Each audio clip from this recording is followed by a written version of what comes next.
Hello friends, ఈరోజు మన గార్డెన్లో న్యూ వెరైటీ హార్వెస్ట్కి వచ్చిందండి. ఫిగ్లో న్యూ వెరైటీ అనమాట. ఇదే ఫస్ట్ టైం నేను హార్వెస్ట్ చేయడము.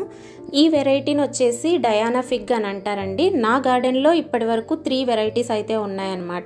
అందులో ఇదొకటి. ఇది చూడడానికైతే చాలా కలర్ఫుల్గా బ్రైట్ ఎల్లో కలర్లో ఉంది.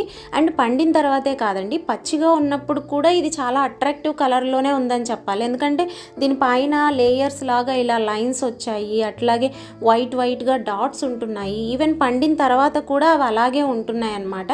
మీకు డిఫరెన్స్ అయితే ఈజీగా తెలిసిపోతుంది. ఇదిగోండి, ఇక్కడ ఇది నెక్స్ట్ హార్వెస్ట్కి ఇది చేసుకోవాలి. అండ్ షేప్ కూడా కొంచెం డిఫరెంట్గా ఉంది. నేను కూడా ఇదే ఫస్ట్ టైం అండి ఇది గ్రో చేయడము, హార్వెస్ట్ చేసుకోవడము.